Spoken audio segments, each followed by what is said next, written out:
Hi beautiful people! Samahan niyo ulit ako sa aking mini vlog. Medyo matagal-tagal na nga ulit na nakapag mini vlog dahil may mga personal life lang na inintindi. Ngayon nga ay natuloy na papunta kami ng San Jose ng long rides. Matutuloy na rin ang mga pinag-uusapan na dati drawing lang. Maaga nga kaming umalis dito para hindi kami masyadong tanghaliin at abutin ng mataas na araw para hindi ganon kasakit ang init sa katawan. Marami nga pala kaming motor, mga 5 motor kami bale. And yes, nakalipas na kami ng bungabong. Medyo tama-tama rin naman ang aming takbo, yung pang rides talaga, right? Ito nga yung una naming stopover, sa Mabaho daw ito at talaga namang masakit na rin sa puwet. Medyo malamig talaga dito at kailangan mag-stretch. Huy! Ito yung mga pagpa-vlog namin kaya pakinggan nyo na muna. At nakakatuwa na may ganitong umuusong busina. Tingnan nyo naman.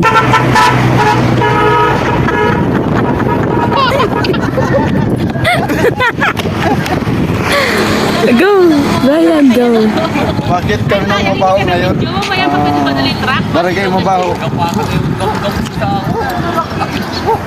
And ito na yung next stopover namin. Kumain muna kami ng pares. Siyempre, para hindi gutom ang dyan, para mas ma-enjoy ang pag-rides. At ito na nga, medyo malayo na rin kami bago palang sumisikat ang araw at napakalamig. Mas maganda magbiyahe kapag ganito. Yung sa daan ka naaabutan ng sunrise and it's so perfect. Medyo konting clip lang pala ito at sobrang paliko ay nako po. At hindi na muna ako mag-voice over para makita nyo or maramdaman nyo yung natural na pagbabiyahe. So, ito na nga.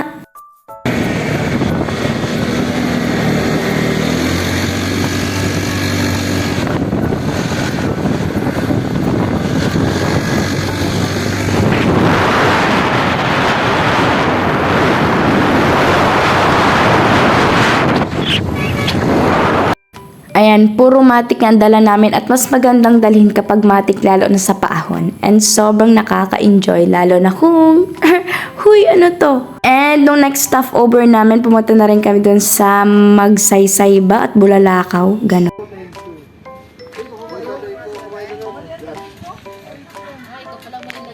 Bakit? Kanya inayos. Yun lang. Hindi. Ganda ate ah.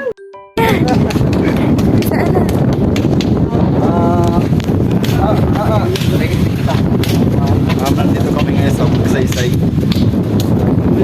Sabi si Buyas. Ang ganda oh, Jay, ang ganda. Ate, itong katina mo, ang ganda.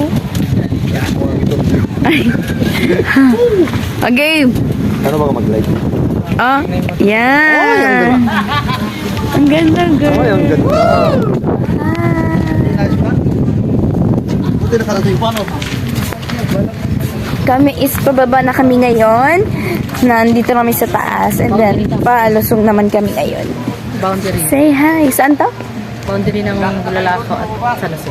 Boundary ng Bulalakaw at San Jose. So, Boundary ng ayan, medyo natagalan nga kami ng konti dito dahil nag-pictorial pa kami at sobrang ganda ng view, promise. Bale, wala na lang yung init, nag-sunscreen naman tayo. Aba naman. So, andito tayo Hey guys, nandito kami ngayon sa Magsaysay. Dapat nakaganit ko. Oh, pag Sa taniman ng sibuyas. Ay, Brian, tinan mo. Ganda. Yung lugar namin sa Mindoro. Yan, sobrang ganda guys. Oh my God. Kung gusto mong pumunta, Damn! Digin ang budeng. Ay, digin ang budeng. hindi tayo tala. Cairo. Digin ang budeng. Bakit pa ganun? Sadyang pa ganun yun? Wala, yung lightning kasi ang ganda oh. Oh, Nagpaakyat? At ang ganda talaga ng lightning kaya naman enjoy na enjoy kami dito. Ginagaya pa nga namin yung thread na I'm not sure sa lyrics my guys. Pero ang ganda talaga niya. Hindi na rin talaga magawa at puro tawa. At talaga nakakatuwa naman talaga. Masaya yon? Hala, hindi. Kami lang palang 2 babae ang kasama. Kaya naman kami-kami lang din talaga. Char, hindi. Nakakabandi namin sila. Talagang may sariling buhay lang din kami. At nung kami ngay pababa na galing dun sa pinag-stopover namin, tinan nyo naman ang daan. Sobrang ganda na ng daan dito, unlike dati na talagang napakahirap. Pero kung matitingnan nyo, sobrang ganda at sobrang nakaka-relax. Malamig pa siya.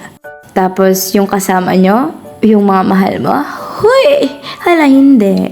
Dati nga takot na takot ako dito kapag yung manual ang ginagamit kasi pagbababa, normal ba talaga na umuugong? Oo naman, tsara. At nung nakababa naman kami, dumaan muna kami dito pero sa magsaysay pa rin naman ito, papunta kami dito at liligo sana pero sobrang lamig. Kaya naman pinuntahan muna at pinasyala namin. Sobrang ganda niyan, perfect na perfect. Iba yung dating, yung parang nature siya pero yung parang nature na nature. Hala, hindi. Tingnan mo naman. Sobrang, goods for us. Good for us. Huy! At nung papunta na kami dito sa ilog na aming pupuntahan, nauna na kami at gustong-gusto na naming makita dahil ang ganda nga sa picture. Pero tingnan natin kung maganda rin sa personal. Huy! Ayan, si Papa nga nasa huli. And eto na, sa gilid pa lang yan. Buka na pa lang yan, medyo dulo-dulo pa yung pinakang liliguan. At kung makikita nyo naman, mag-green-green ang tubig and may tulay pa papunta dun sa dulo. Dun sa dulo, madami pa rin cottage dun at marami talaga tinadayo itong ilog na to. And yes, ang ganda nga niya. Sinasabi din lang bukal at ang dami pang isda, guys. Sobrang daming isda at malalim siya. Dahil sa sobrang aga, hindi muna kami nagliguan. Naghanap kami muna ng ibang ruta na kung saan medyo mainit-init at talaga namang anlamig. At may kasama pa nga kaming injured. Ano na yan? Sumabay pa yung acid na yan. At pinuntahan din namin itong bridge na to at ang ganda nga sa paningin. May kaunting katangahan din lang naman talagang nagawa. Hoy, hala, hindi. At ito na nga, nagpapidyo nga ako habang naglalakad. At tingnan nyo naman kung anong mangyayari. Kung makikita nyo nga, balot na balot, syempre. Napapaligo pa sana wala sa oras at muntik nang mahulog ang aking tsinelas. Huy, isa pa naman dala mo. Pero never mind, aura pa rin. And beautiful people, dito ko na muna tatapusin ang aking mini vlog para dito may next pa tayo. Para naman may abangan din kayo. Huy, hala hindi. O tinan mo, aura-aura pa girl. See you sa next ruta namin. See you on my next. Bye beautiful people, sana nagustuhan nyo.